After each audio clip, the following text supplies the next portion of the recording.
Good morning, my viewer. Welcome to Romy TV Africa. This is Thursday newspaper briefing. With me, your host Regina Mwangi, and today my amazing co-host is not around with me, but he has been replaced with this gentleman here. Welcome to the show. Thank you. My name is Abel Osogo. Stay tuned to the end. They always say the end is sweet at the beginning. True. So, can you watch or stay tuned to the end and see the sweetness in it? Welcome. Okay, now to our top headlines. We have new cabinet to be sworn in today. Already they were approved, all of them. I didn't see anyone who was rejected. So President William Ruto has officially appointed his 24 cabinet secretaries just hours after the National Assembly approved them. In a Gazette notice, the head of state says the 24-member cabinet will assume office today, Thursday, October 27th. This will be after they are sworn in at State House.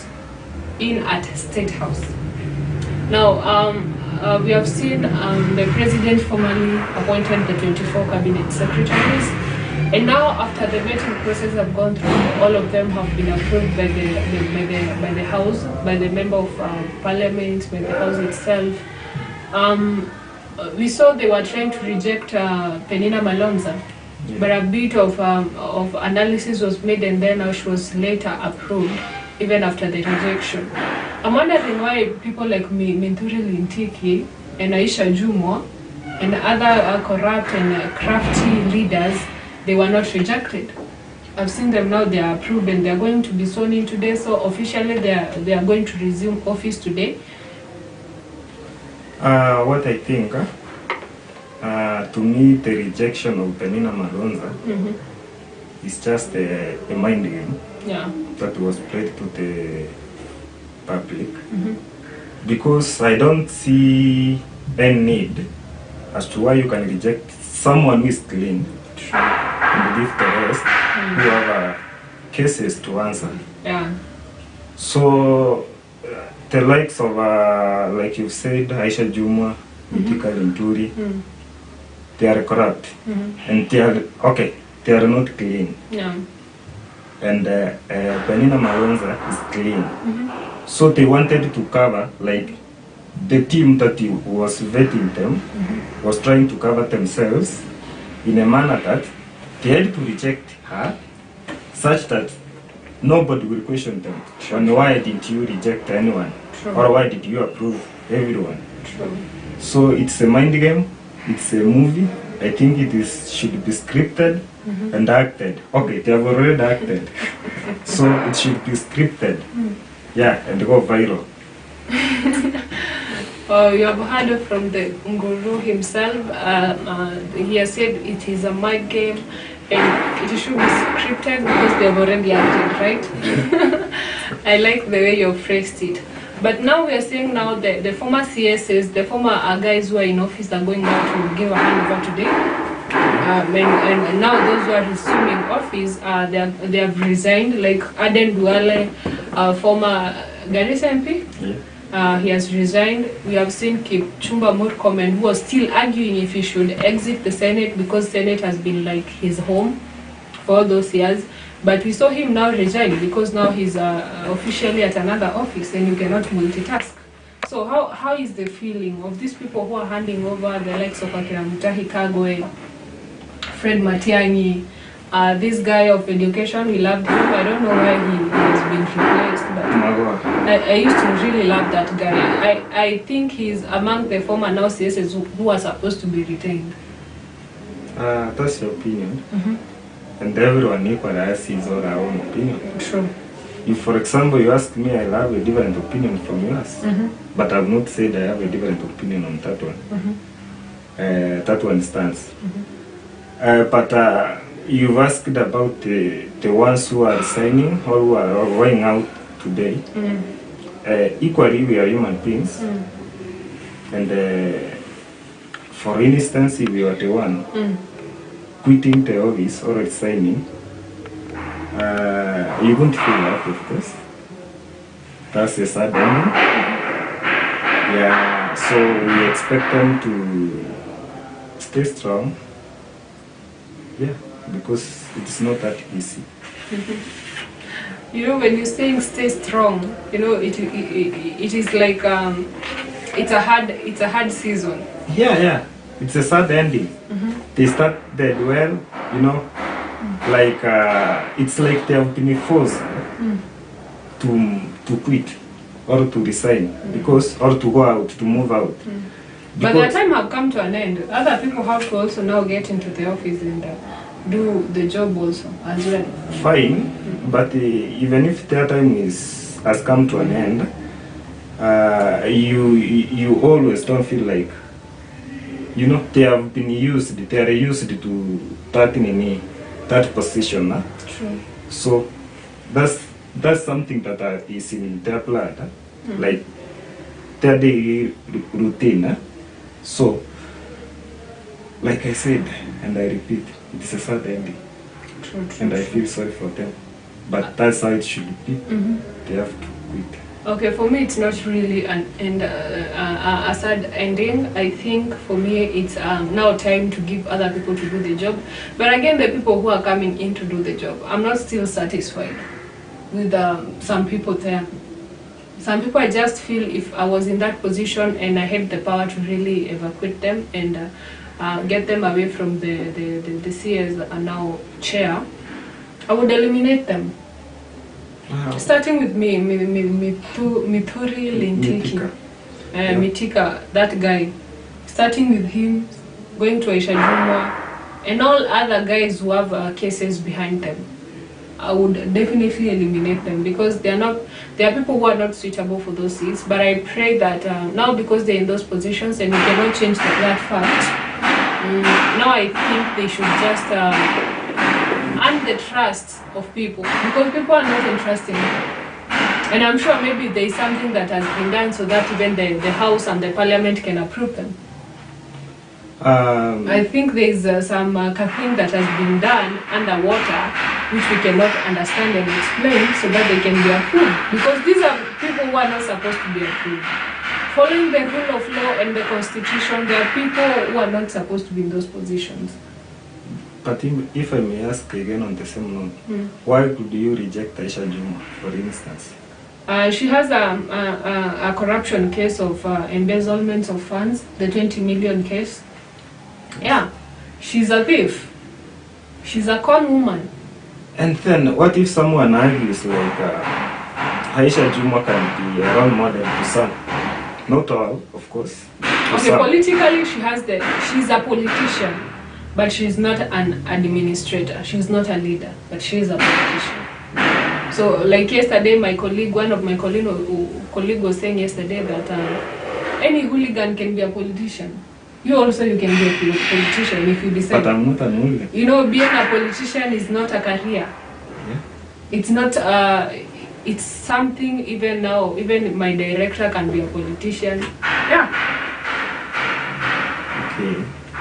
And there is this thing. There is this issue of creating a position, the position. They also approved him actually. Yeah, He was what's the your first one take? to be approved. I feel like they have added another burden Yeah, to the taxpayers because this money is going to go to this person and he was not even in the list. yeah. You see, when you prepare a meal for 5 people and then now the sixth comes and adds himself into that particular meal, then it means you're not going to be satisfied. Or you Because you're going to take a share from each one of the 5 so that the sixth can get. So I feel that's the case with Musalia Mudavadi, because I don't think there is anywhere Kenya has a prime minister. Formerly we had Raila Odinga and that constitution was overthrown. And in the new constitution, I've not seen where there is supposed to be a prime minister. And if you check the roles of the prime minister, they are equally the roles of the president, the deputy president. Sure. I think they're going to collide at some point because the roles are equally the same. So I'm wondering what Musalia Mudavadi is basically doing in that position. I think the government is trying to fulfill their promises to them because they were promised these seats, and we can sit there with the number. But these are people who are coming with big spoons to just, take the bigger share for people. I remember they already have, not that they are languishing in poverty. These are prominent people. Somebody like Musalia Mudavadi said his net worth is 4 billion. Surely, and now you're still now in that position of a prime minister. Why couldn't you guys look for me and make me the prime minister? At least for me also, I can be net worth, those millions. Anyway, now to some other amazing headlines. Thank you for your sentiments. Car in Ashad Sharif saga was stolen by man's son. Now, I understand this man's son was Mr. Kamau, if you have read the story. Yeah. Now, Mr. Kamau, the son was driving. And then now the son was accused of, unlawfully driving. And then later on, now the man comes and withdraws the case. It's a bit complicated story. The man who had reported the Mercedes-Benz Sprinter holding van withdrew a court case against his son. The son had been charged with unlawful driving after it was discovered that he was driving away the vehicle behind the father's back. The National Police claimed the shooting of the journalist occurred after police officers mistook the stolen registration number KDF 700F to KDG 200M. The Land Cruiser Sharif was in. So, like I said, in Kenya we like acting. Yeah. We like drama. We like a drama. I think okay, anyway. This is another case that was, that is full of drama. Yeah. Because how can you misidentify the KDJ 700F Mercedes-Benz with KDG 200M Toyota Land Cruiser? Like, what is the connection? You could have told us something like KDJ 200 or KDJ 100 FF. We could understand. Yeah. But now, look even the numbers. They're not even similar. They're so different. So I'm wondering which mistaken identity this was. Yeah. And again, I said, and I will say it again, this story, every day we are receiving different reports. Every day we are getting different analysis, different investigations from the police. So I'm wondering which story we're gonna take and believe it's the actual story, because it's continuing to be a mystery, and I think it can even take forever to solve this case. Ashad Sharif is already dead. And the issue that is going on with him, people now are in a confused position. Well, this man is lying somewhere and he's supposed to be buried. So I'm wondering what is even the point? Because there's some things that are going on here which we do not understand. They don't want to come in the limelight and tell us the exact story.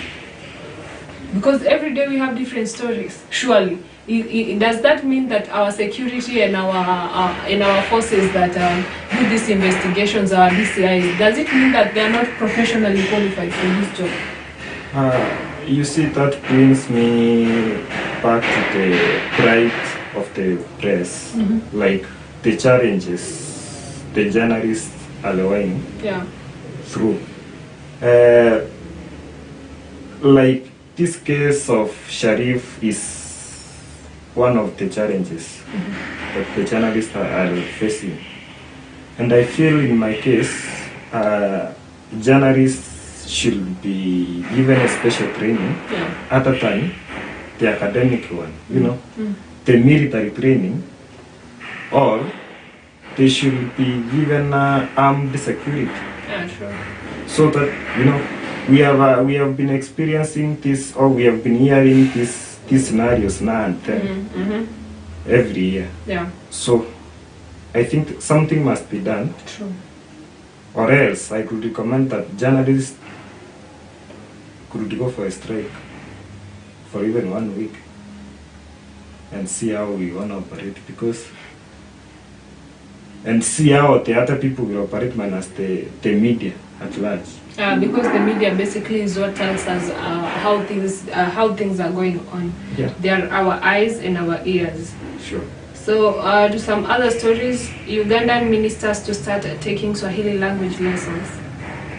Uganda's cabinet, which sits every Monday and is chaired by the president, has resolved to start getting Swahili lessons for a few hours in the morning for the next 1 year.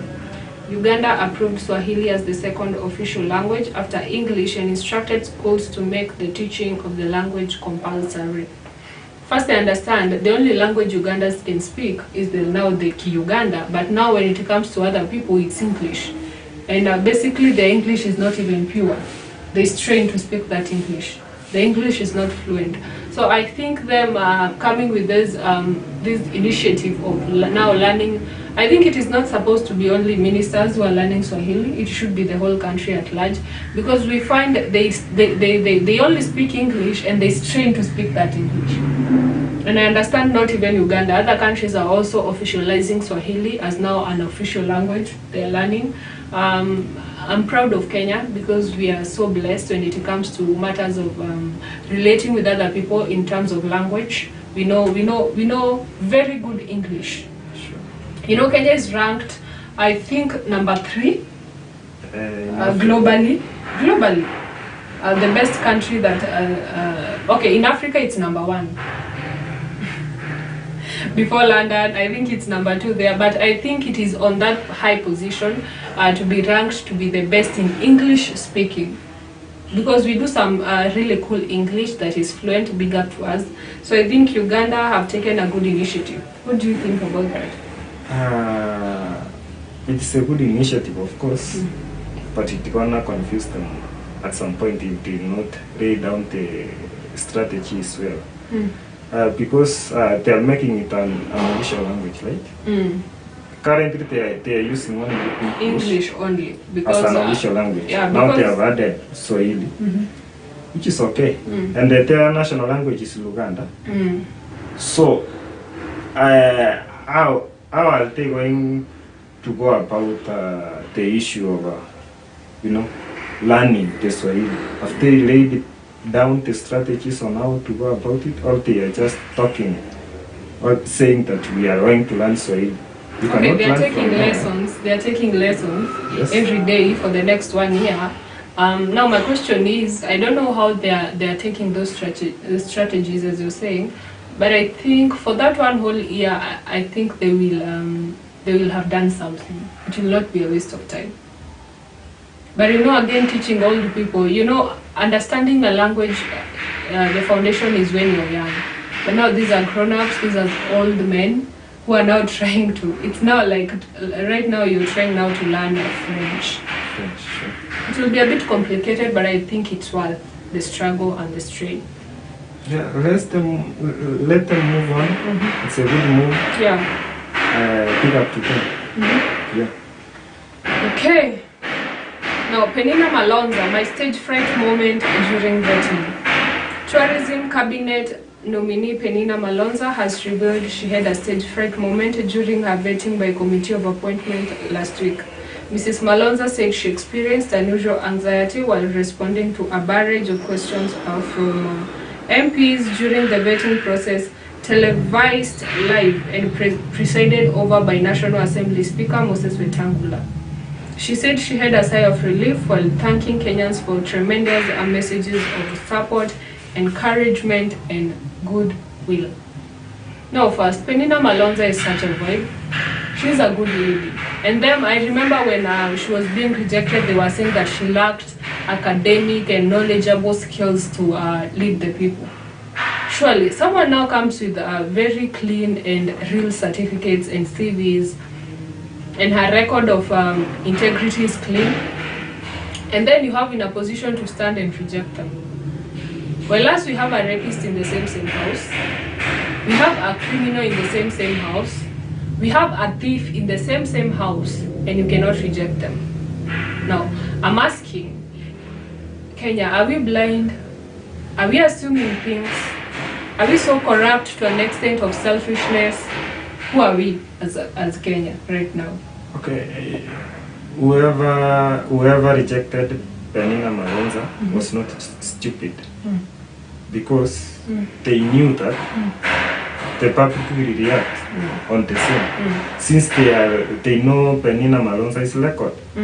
So that's why they never rejected anyone but Penina Malonza, because they knew she's clean. So definitely people could speak about the act, you know. We are not blind, of course. The question you asked, we are not blind. And that's why many people spoke about the issue. And you saw Penina Malonza being reinstated. Yeah. So, are you saying this was them rejecting Penina Malonza was a form of clout? Yeah, intentionally. Were they seeking the reaction of the people? Yeah. For what purpose now? So that they will not be, you know, nobody will get to their necks. Like, nobody will question, why did you not reject anyone? Like, does it mean everyone is clean here? Like, what was your aim? If you knew you were to accept anyone, everyone, why didn't you go through the vetting process? You know, it's part of their, you know, it's like a cover-up. Okay. Yeah. I still don't understand that point of why they could reject such a good person and then leave the criminals with freedom and at peace, seated comfortably in chairs and waiting to be approved. Maybe the ones who rejected her can come to me in person and tell me about that. But anyway, congratulations to all those who have been approved. I hope they'll do a good job. And we wish them well. Yeah, we wish them well. Now, dead journalists still tell stories. Sharif's death brings to at least 60 the number of journalists and media workers killed this year, which confirms a terrifying end. Sharif's death is unusual in that journalists of his profile are rarely killed, even by accident, in countries where they live in exile or refugee these days unless they are covering a conflict. According to UNESCO, 55 journalists were killed last year. This year, there are 60.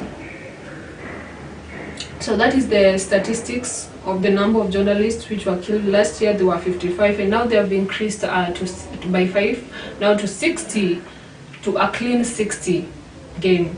Now, first, I think journalists are people who are at risk of their lives. Because these are people who carry secrets, these are people who go and investigate the deepest mysteries and the deepest stories. But again, these are people who are working for us. Without them, we cannot have these informations. Without them, we cannot know what is going on. I think they should be protected. Okay, whatever is being done to the journalists, to me, it is making the profession appear difficult to everyone. Like, yeah, and risky. Risky. So why don't we, you know, why don't we protect them, or why don't they be protected?